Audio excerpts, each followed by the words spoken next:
We recently added PLA-CF, PETG-CF, ABS-CF, and ASA-CF to our assortment.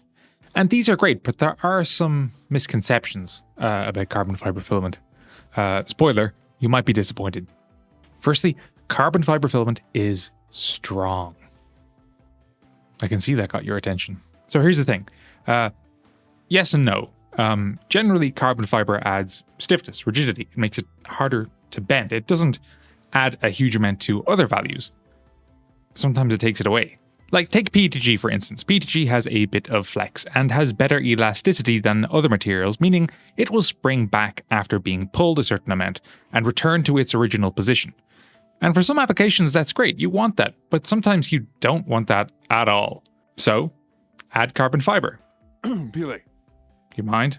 Yes, you could use PLA. PLA is pretty stiff, but it's brittle, it's not very impact resistant, and it is not great at resisting temperature. And there is one other huge problem with PLA that makes its natural stiffness kind of pointless over a long period of time. We'll get to that later. So with carbon fiber, you're making it stiffer. You're essentially making it less easy to bend. You're increasing its flexural strength. Except the effect of flexing a material, or actually any sort of deformation, especially with a polymer, is not linear. It's not a nice straight line and then bang, it breaks. You put stress on a printed part and it deforms. It deforms in an elastic manner, meaning it will stretch and then if you remove the load, it will return to its original size. But if you don't remove the load and just keep increasing it, it will stretch and then reach its yield point, where it stops stretching elastically and starts stretching plastically, meaning when you reach this point, any further that you stretch that, it will not go back to its original position. It will deform permanently. After that point, if you keep pushing it, it will keep stretching until it reaches its highest strength, and that's the ultimate strength. But it won't break yet. It will keep stretching, and then it will snap. Carbon fiber in every kind of 3D printing filament Carbon fiber in almost every kind of 3D printing filament is short length anisotropic. It's incredibly thin, but relative to its width, it is quite long, long being a couple of 100 micrometers at maximum. But these aren't connected or anything, they're just kind of stuffed in there in little bits. So as there's no continuous connection, you don't actually get the strength of carbon fiber, you get the strength of how well your polymer sticks to carbon fiber.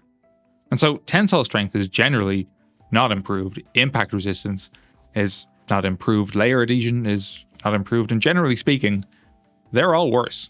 It's mostly just that linear part at the start of our graph, that little slope of elastic deformation that has changed. This is something called flexural modulus. That slope is the ratio of stress and strain, and for chopped carbon fiber, it's really just shifted to the upper left. It's just steeper. This means the amount of deformation has reduced. It's bending less, but with the same force or greater applied. That yield point, what we actually mean when we say flexural strength, will rise, but it's the slope that will have the most dramatic effect, and that's what we're most interested in. So if you're expecting your tensile strength to go up because of the addition of carbon fiber, you're probably going to be disappointed. If you're expecting impact strength to go up because of carbon fiber, you're also probably going to be disappointed. And if you're expecting your Z strength to go up because of carbon fiber, you're definitely going to be disappointed. Common carbon fiber filament is not specifically made for strength, it's made for dimensional stability under load. Things like fixtures or mounts that absolutely must stay the way they were when there was no load. A camera mount, a drill guide, motor mounts, an RC frame. I'm curious about this.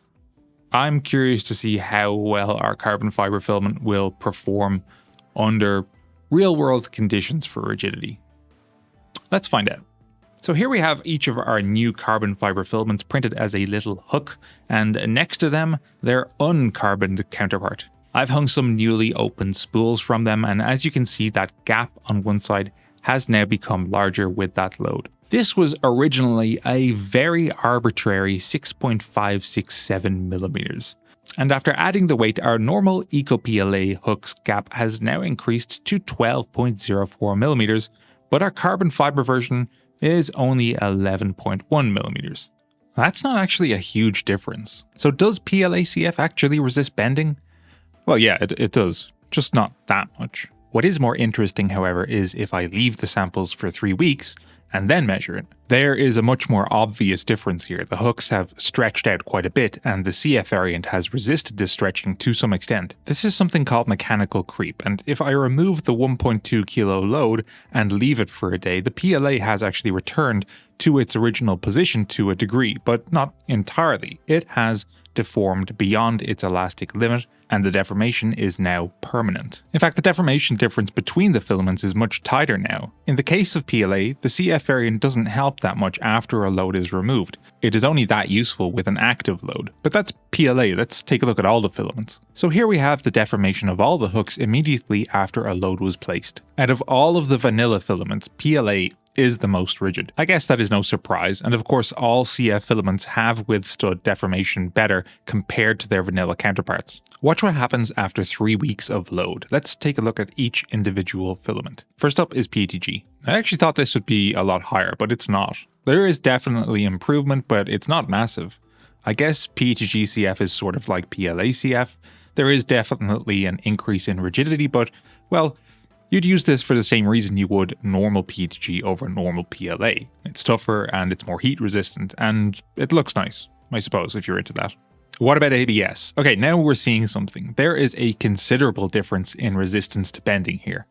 After 3 weeks, vanilla ABS stretched over 10 millimeters, and the CF variant only a little bit over 6 millimeters. Both ABS and ABS-CF returned almost entirely to their original position, although the CF was closer, but like PLA and PETG, the CF doesn't help so much here. Next up is ASA. This was quite similar to ABS, although the difference in deformation resistance after 3 weeks with the load was not as dramatic as ABS. Once the load was removed, both almost entirely returned to their original shape. There was only a marginal difference between each at this point. Mechanical creep sucks. This is just one reason why we don't print a lot of printer parts out of PLA. It is very susceptible to creep, as we can see from these results. But we can be pretty confident to say that out of all of these, ABS-CF is the best filament for resisting creep.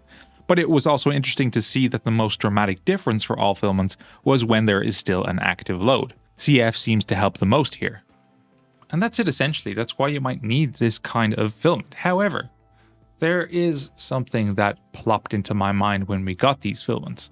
Because I have tried PLA-CF, PETG-CF, ABS-CF, but I've actually never tried ASA-CF. And this one interests me because ASA is different from a lot of other filaments because it's an outdoor filament. It's weather resistant.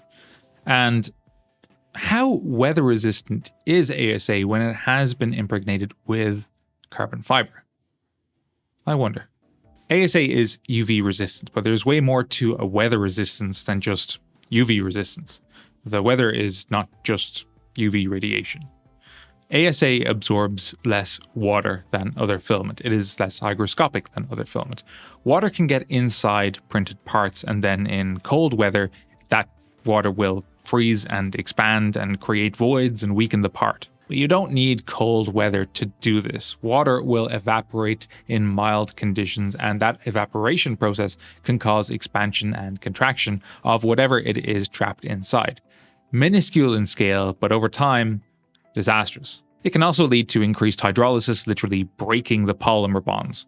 ASA is great at resisting this compared to other filaments like PLA or nylon, but it's not impervious. The trouble is adding carbon fiber to ASA and other filaments creates porosity, it creates voids. And also the actual carbon doesn't bond super well to the plastic. Most filaments, in fact, suffer from this. Carbon fiber's surface energy is between 30 and 70 millijoules per meter squared. And that's on the higher side for thermoplastics, but compared to something like metal or ceramic, that's woefully small.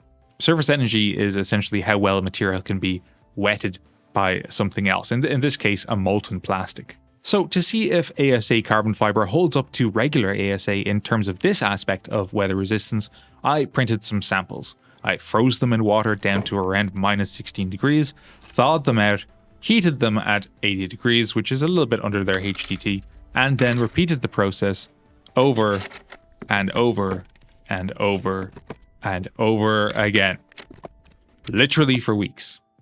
My wife thinks I'm insane.